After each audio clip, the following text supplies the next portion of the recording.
है जी पुराना model Massey 240 tractor जो ट्यूबल से लगा तो परफॉर्मेंस चेक कराने और ड्राइवर भाई ने भी गलबात करा टरपैन का पानी थोड़ा दिखाने कि पानी टरपैन का ट्रैक्टर कि खर्चा कर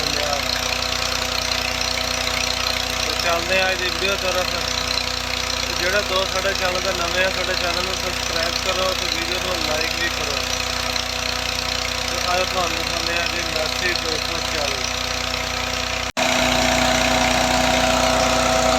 चेक कर लो जी पानी किन्ना का गेयर बक्सा लगा टरपैन से।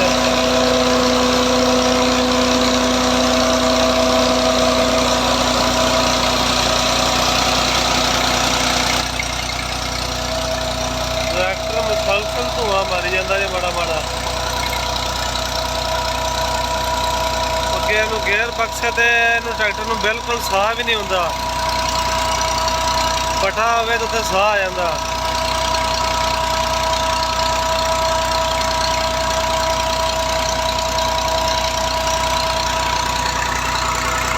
पानी देख लो जी,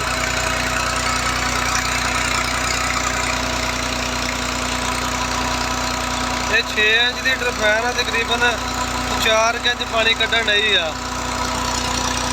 तो बाकी तुम ट्रैक्टर की आवाज़ चेक कर लो, धुआं चेक कर लो।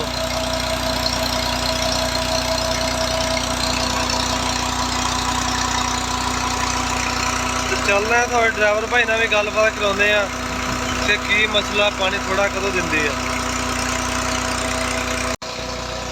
हाँ ड्राइवर भाई है जी, ये दसो ट्रैक्टर कितना खर्चा कर लिया इतने? 4.5 लीटर। टरपैन का पानी बहुत थोड़ा, टरपैन थले पैप पैन वाले। वैसे तो बोर कितना वा लूगा टरपैन का? बोर कोई अंदाजा नहीं, कोई 250 होना। पानी का 4 इंच मसी है पानी यार ये पैप थले खराब हुए पाने पाने मालक की फेरी मालक सुनते ही नहीं। घसाई कितनी लैन दे? 150 रुपये। आ देख लो जी, भोरा भोरा पानी है तो टरपैन का काम भी कोई नहीं होया। 150 रुपया घंटे की यदि घसाई भी है। बाकी 4.5 लीटर ट्रैक्टर डीजल पी जाता घंटे का। ट्रैक्टर धुआं भी माड़ा माड़ा मर, ट्रैक्टर साह कोई नहीं होता पाया इदा ही ना। किन्नी देर च किला कड्ढी जाना? 2 टरपैन चलाइया तो घंटे किला निकलता पाया, एक बिजली वाली ते एक ट्रैक्टर वाले। दोस्तों सुन लो ड्राइवर भाई दी गल्लां, ट्रैक्टर की परफॉर्मेंस भी वेख ली, ट्यूबल का पानी भी देख लिया।